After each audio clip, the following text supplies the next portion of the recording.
What's up, everybody? Welcome back to the Diet Sauce Monday podcast marathon edition. Today, we're in the mecca of running Battersea Park, and today's guest is unbelievable, Mr. James Warnock. Let's go. You! James, welcome to the Diet Sauce Monday podcast. Thank you, sir. Thank you so much for being here. For those listening, we've brought you into the training day. James has done a long run. I've done a semi-long run. And this is our walk cool down. So thank you so much for bringing us into your training day. I'm looking forward to this chat. Firstly, congratulations on the engagement. Thank you, sir. That's amazing. I'm also recently engaged. 1 month before you. Yeah. What a time to be alive. It's so nice that we can give our partners something so special like that after everything they do for us. Yeah. So sick. Such a pressure moment. I also can't remember what I said. But I think I was saying to Alex, it's weird feeling because we prepared this whole time for it, and then it's done in a moment. And the relief I felt, I almost had no energy to celebrate. Whereas Alex was just like giddy and was bouncing off the walls. And it was like she took all of my anxiety and nerves away. Well, you had like a couple of months of build up, all that energy where they kind of just, they know it's coming, but it's not happening. And then it hits. Yeah. It's kind of similar with a breakup. If someone knows they're breaking up with someone, you build that up, and then you break up with someone. Now they have to go through their grief. Yeah. I don't know why I'm comparing that. Comparing that. We're not breaking up. Right, okay, let's talk about running and your journey into running. I found it quite interesting when I looked at your page. You started off with weightlifting.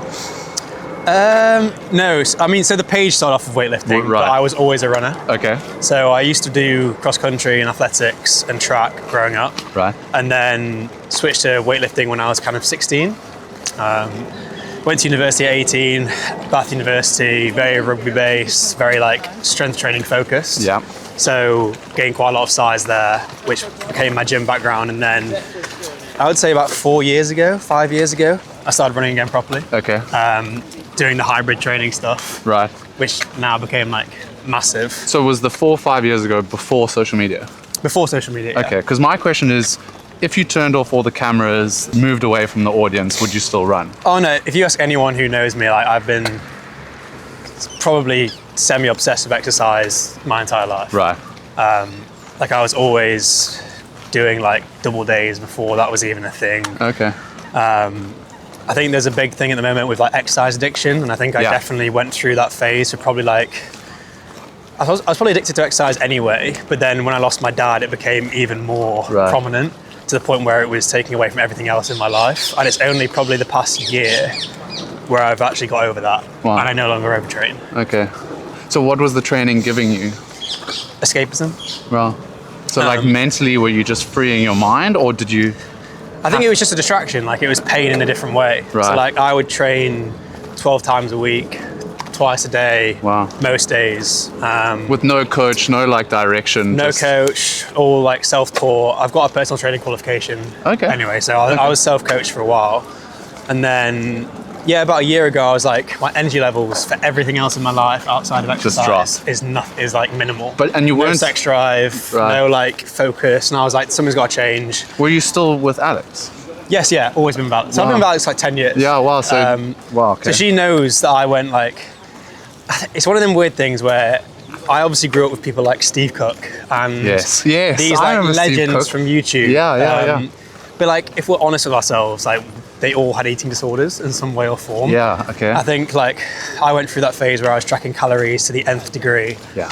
And it was obsessive and not worthwhile. And so I've been through different phases of like having an ED, not an ED, but like being very conscious about what I put in my body, to over-exercising, and like it's just not worth it. Right. Let me ask you this. Do you think the success on social media does come a little bit through the aesthetics of people like Cook, like how he looks? People attract to that.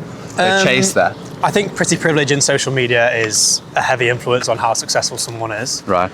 So that doesn't necessarily have to mean they're aesthetic in terms of their body, but like facial features, personality, like just pretty privilege in general does play a role. Okay. Unless the value add is significantly more than just that. But I think for someone like myself, like I hope aesthetics isn't like a massive part of it. It's just, it's quite interesting in social media because people chase this dream, but these people do it full time. Yeah. Like you spoke about Cook, he does it full time, like training all day, every day. That's why he looks like that. You can't be a 9 to 5 office goer and have the same sort of dream. Yes, some people can do it, but it can take a much bigger toll on your body and your mind. I agree. I think exercise has always been such an inherent part of my life. Even when I was in corporate for 3 years, I was probably in better shape than I am now. Okay. Not in terms of my running ability, but in terms of my like aesthetic standpoint. Like my rig was better at work than it was now. Yeah. Do you feel that that's just because you're doing a lot more weightlifting back then than you are now? Yeah. I respond way better to weightlifting. Whereas now I only weightlift once a week. But now I have an interesting point here because Spencer Matthew talks about the alpha athlete. You are 100% a possible nomination for the alpha athlete. I think maybe a year ago. When did you last bench? I don't bench that much anymore. Okay. I think at my peak, I probably could have just about run a 250 marathon.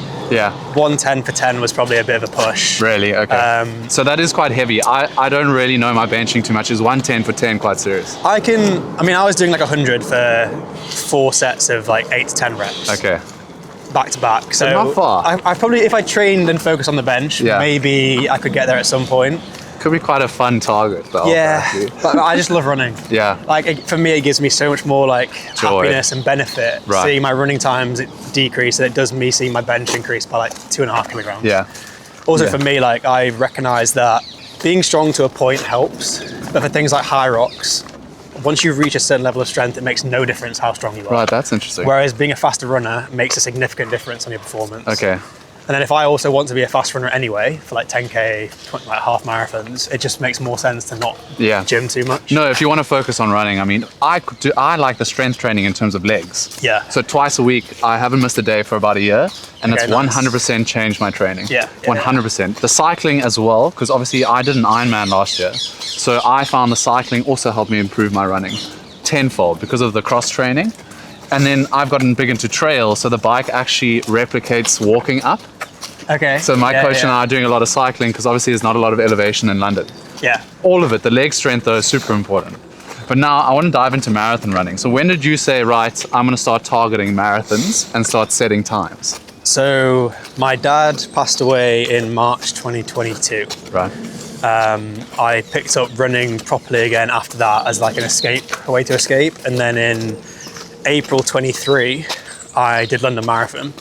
And that was kind of the first marathon I ever did. So a year afterwards, basically. I watched that marathon. And I raised money for it. It was for British Heart Foundation. Okay. And I went into it like having no concept of what a decent time was. Like when I first started, it was 3 hours 30 was my aim. Yeah. And then started training and picked things up quite quickly. And I was like, before I knew it, sub 3 was my aim for my first marathon. For your first marathon? For my first marathon, So the sub 3 where you missed it by 45 seconds, that wasn't your first marathon? That was my first marathon. Oh, that was your first marathon? Wow. Yeah. It was, I think it was 37 seconds. But So I wanted to, let's talk about that marathon because so many people struggle in those last 10 kilometers. Walk me through those 10 kilometers, especially when it's so close.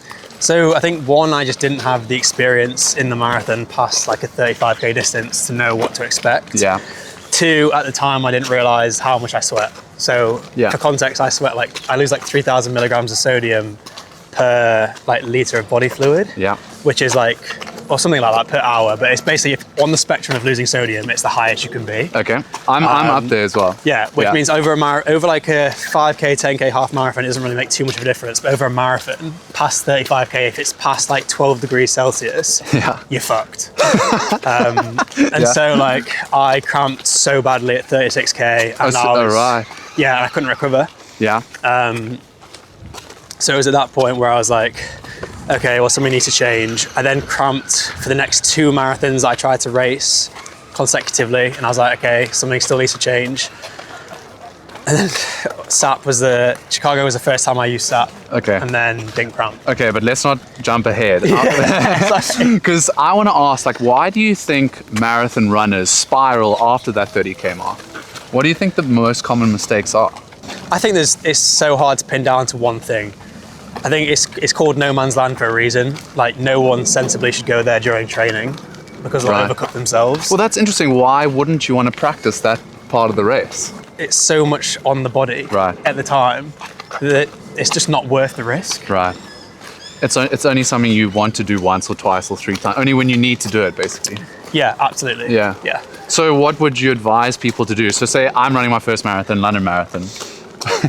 Mentally, how do you negotiate with yourselves in that 12K? Like, what's the strategy? So Becky Briggs is quite a good friend of mine. Yeah. She says that the first 10K, you just kind of get used to it. The second 10K, you use your brain. Interesting. The third 10K, you use your training. And the fourth 10K, you use your heart. That's So lovely. that's how you've got to split it up, is basically the first 10K, you should not be going out hot. Yeah. That is just like, be strict with yourself, know what you've been training for. Second 10K is use your brain, like get into it, feel the rhythm. Yeah. Third 10K is your training, like stick with the pace, understand what you've been going through. You've done this in training before. 32K to 42K is literally just running with your heart. So that's so interesting. But on the first 10K that I want to pinpoint, because I spoke to Chloe Dooley last week. Yeah. And she says for London Marathon especially, because it's so busy, Yeah. you kind of have to run at everyone else's pace, I think depending on your pace group. But Yeah, you kind yeah. of, you're so squished that you kind of like, you're forced with the crew. yeah, it's interesting. So like, I think people have started clocking onto this and they will therefore enter themselves a faster time Yeah. than they might otherwise be. Okay. Because it's less busy. You're less Right. likely to get stuck behind people. You won't lose 5 minutes Okay. because you're stuck behind people who are slower than you.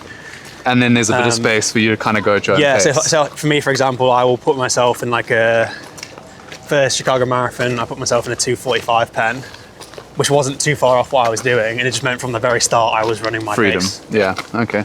That's interesting. And then for the last 10K, where do you go mentally? So a lot of people talk about, you have that hard, come on, you got this, like keep going, like swear at yourself. But other people use gratitude. Yeah. Like, so glad to be out here, my legs working. And I promise you, I've tried it. It gives you the same amount of energy with like less of a heart rate burn. Yeah. It's quite, I fucking hate marathons. I genuinely, I've not enjoyed a single marathon, even That's so Chicago, interesting. where I got my time. Yeah. I still hated it. wow.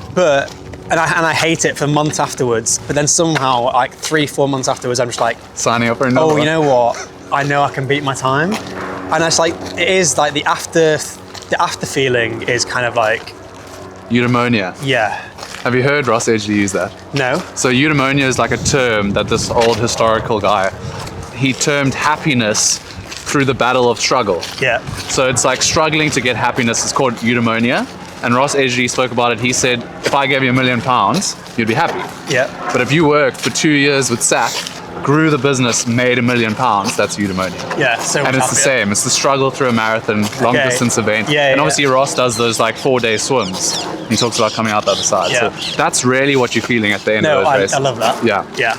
And I felt it at the end of my Ironman. A couple of days later, for about 10 seconds, I was like, man, that was crazy.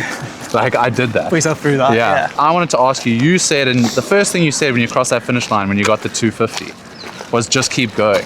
Yeah. And I wanted to know like what was going through your mind, but you saying like nothing pretty. I like social media is like a highlight reel. Right. But I failed like so many things in my life. I failed high rocks times I've aimed for, marathon times. Like, I'm just a big fan of perseverance. Yeah. And like, if I miss something, I will just keep going until I get it. That's another question. If you missed it the third time, where are you going to go again? Yeah, I would have just kept doing it. Yeah.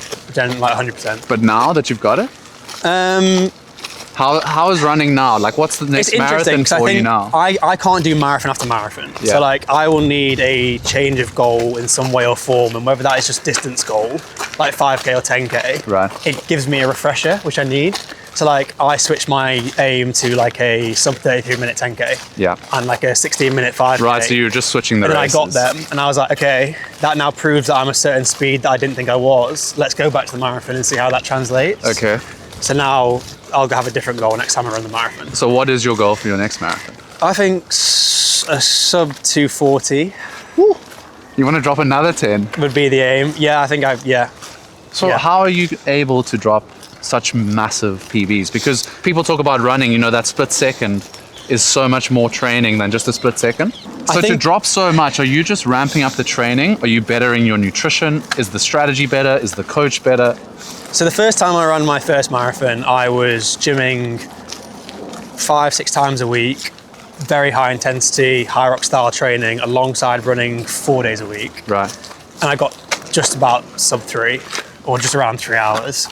The next marathon was very similar, but I was injured, so I didn't quite get my goal. I got like 3:06. In Chicago, I went to 6 days a week running, maximum 2 days lifting, no intensity, purely injury prevention and strength focus. And I obviously beat my PB by like 11 minutes. And then now I've increased my mileage again. So how much are you doing per week? So I think this week will be around 94, 95K. Sure, that's So I'm like, 94, 95K, but I'll probably end up getting towards like 110. But I think what is important for the people listening to understand is how many years you've been running to get to 95Ks a week. No, exactly. So it's 4 years. I've been running 4 years consistently. Yeah. And I would like to state that like for a good chunk of that, it was 30, 40K. Yeah. Basically, first year was around 30 to 40K. Okay. Second year probably went up to 50 to 60K. Third year probably went up to 70 to 80, and it's only now that I'm approaching I've only hit 100K like recently, 4 times. You've in got my to life. like condition the body. Yes, you can't, and this is why a lot of people are getting injured, and we can divert slightly into the AI training, runner, and the big arguments at the moment. But if you look at Strava, like a very good indication of how someone's training and how they're going to do in terms of injury, you can just look at their graph.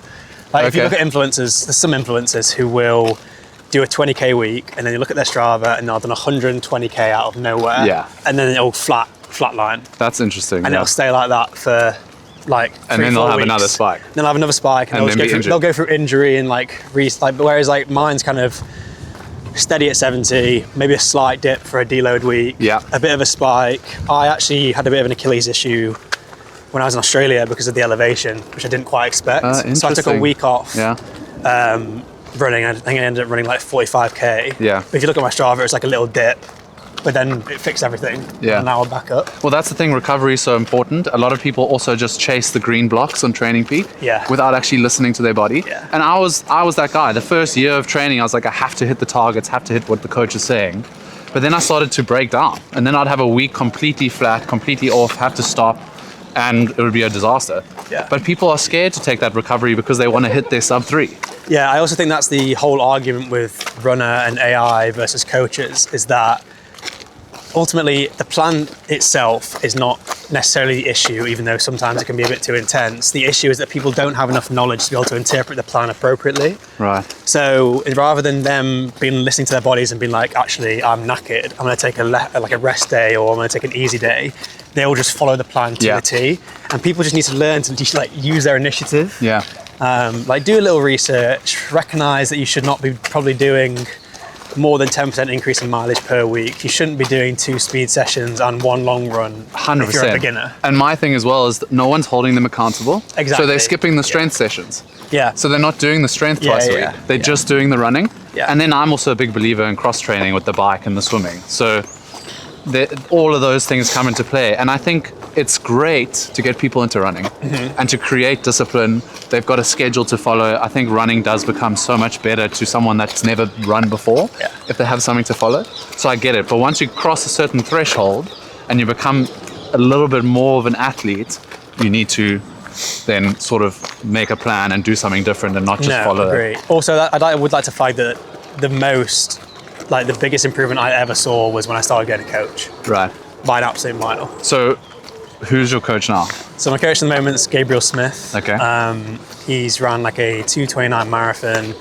He's on social media. He's a very good dude. He's a very good friend. Were you on Runner before? I don't know how much to say on this. I used to work with Runner. You don't have to I think what they do is brilliant. No, I love Runner. I'm just asking, did you go from Runner to personal coach? But yeah, I didn't use Runner, which is why I left them as an app. Right. Because I couldn't promote something that I wasn't using, basically. Right. Yeah, that makes sense. But yeah, I did use Runner and I thought it was brilliant for the time, but I prefer having someone that I can talk to. Yeah. Go through stuff. For sure. I love my coach. He sends me a message every Monday, you're not doing enough. Yeah. Yeah. Holds you accountable. Yeah. Okay, so let's talk about nutrition. Beautiful sap. That one's for you. Thank you, sir.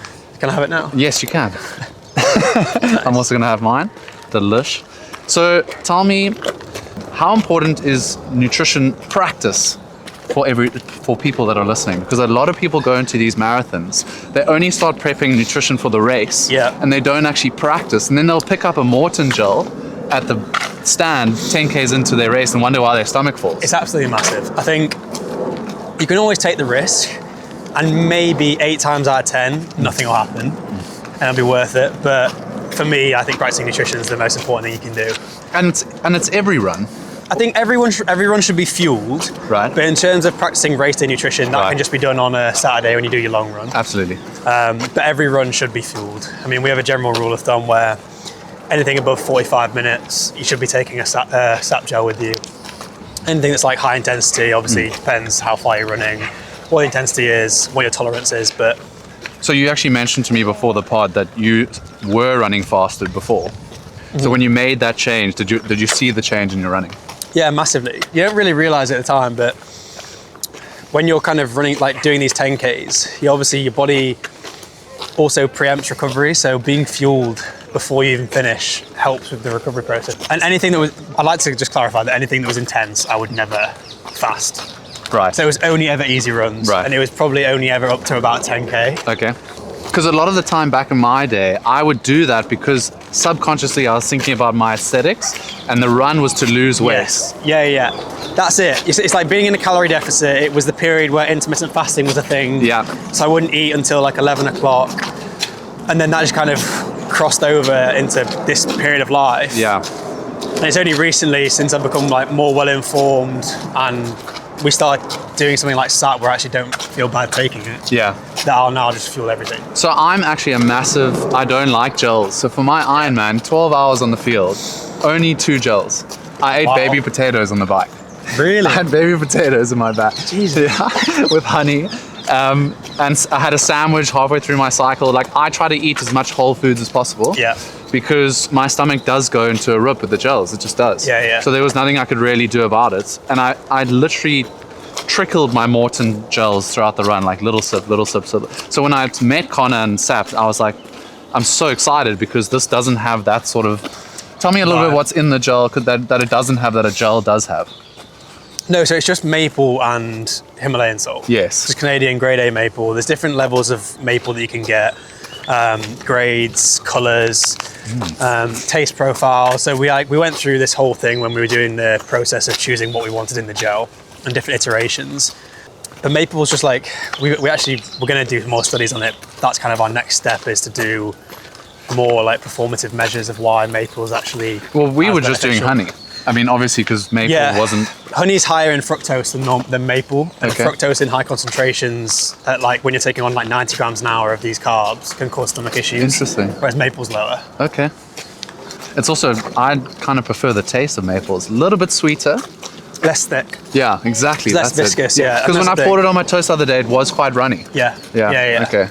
That was a big focus of ours. Is like you want to be able to consume it without thinking about gagging or like not being able to pull your lips apart or whatever it is. And that was the issue with honey. Yeah. Okay, so nutrition, super important. On race day, just walk me through what you did the sub 250. So how many gels did you have on race day? So I had 9 gels. Sure, 9 saps. 9 saps on race day. So that's quite a lot to think about. Like carrying 9 gels as well. Is that not so I had... it is, but I had 4 in one pocket, 5 in another. Yeah. And I've trained my gut to take on quite a lot of carbs. Okay. I mean, it only ended up being around sort of like 75 grams an hour. Yeah. But I trained myself to do that during my sessions. So I'm asking because you sort of a competitive amateur athlete. So like now, and why I say that is because for the everyday runner that's listening, you know, I feel like the nutrition can become quite complicated for them and maybe overstress them and give them anxiety. Yeah. You know, they're on race day, how many gels? I don't know, like, what should I do? And I think that puts too much pressure on the runners. Yeah. Where if you know what, and that's why the practice comes in, it's so important. Because if you know what you need and what you are comfortable with, you'll have a better race. Yeah. And that's why, you know, the marathon, it's more mental than physical almost on the day. Yeah, it is. I think my main thing is I use the pronoun, like I use KISS, which is keep it simple, stupid. So I will never overcomplicate my meals beforehand. Okay. Do not ever eat something that you don't normally eat. Yeah, on race day. I'll always eat bland pasta and chicken the night before. The day of will just be sourdough, banana, Potentially oats, it really depends. Oats can be quite high in fiber. Yep. So I think the biggest thing you need to realize is, and again, it's why I don't post too much fitness stuff on social media, is you need to figure out what works for you. Yeah. Like, and that is trial and error. It's like, you might have 6 or 7 long runs during your block, mix up the breakfast for the first 3 or 4, see what works best for you, and then be consistent with it until race day. Yeah. And if that means you take your own bagels with you to Berlin Marathon, then you do that. Yeah, or baby potatoes. Yeah, or baby potatoes, exactly. Seriously, I think people get so overwhelmed with all this information online, and it's really as simple as like simple carbohydrates will get you through the majority of the marathon, and then the fast releasing carbohydrates, which is gels, you need to figure out what works for you. Yeah. And that's kind of what SAP's whole thing was like, if you want to use SAP alongside other gels because you trust other gels more, then that's completely fine. Like, that's what you should be doing. Yep. But other people want to use SAP all the time for all of their gels, and like, we obviously love that, and it's what I did. Yeah. And it works just as well. Yeah. So it's just figuring out what works for you, sticking with it. 100%. Before my Ironman, there's so much external noise. Yeah. And people telling you all the way to what you should eat the night before, what you should eat the morning of, when do you go to the toilet.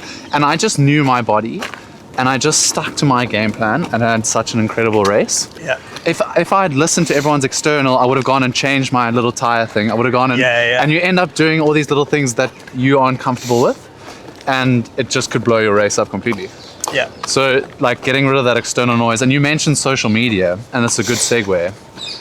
As someone that's quite big in content creation now and got a lot of eyes on you, does that add more pressure to your running, or do you get motivated by it?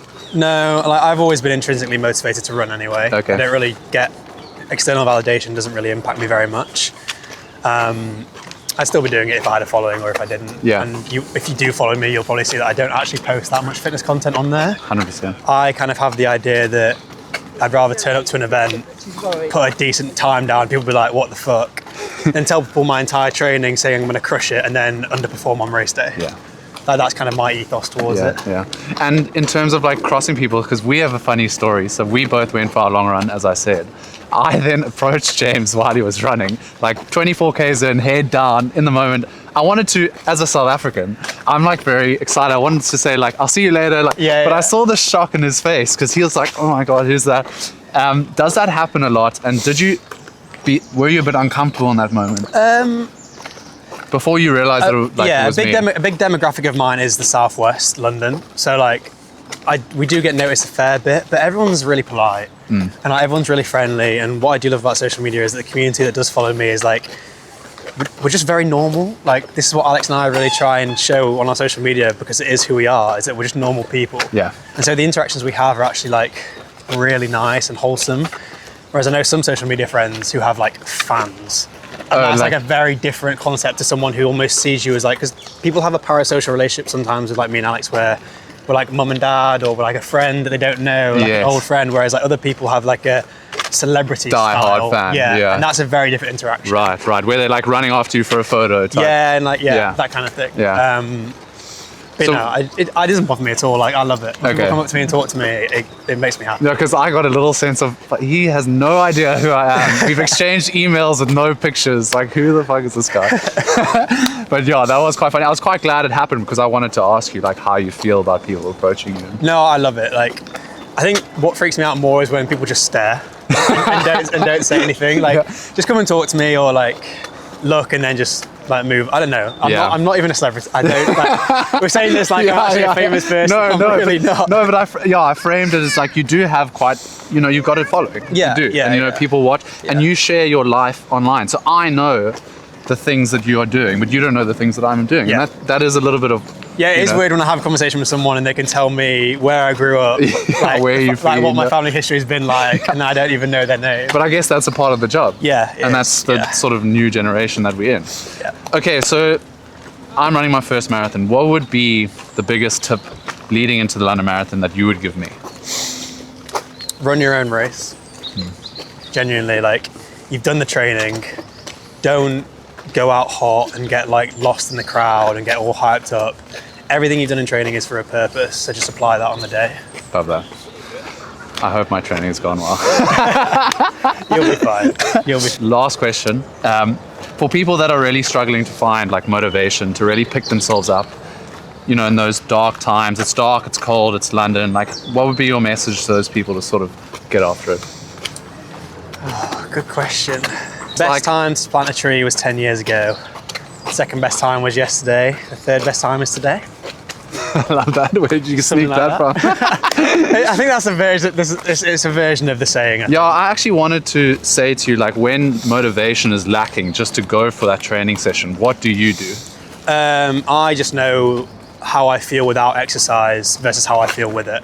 The absence of exercise for me is more powerful than the presence of it, and that is enough for me to exercise. Yeah, I'm 100% the same. Yeah. If I'm not feeling great and to not exercise, I know the only thing to change me not feeling great is exercise. Yeah. Straight up. Yeah. Okay, well, James, thank you so much for coming on the podcast. I really appreciate it. I hope to see you on the running track soon. Yeah. And yeah, thank you so much. Thank you, boss. Appreciate it. Pleasure.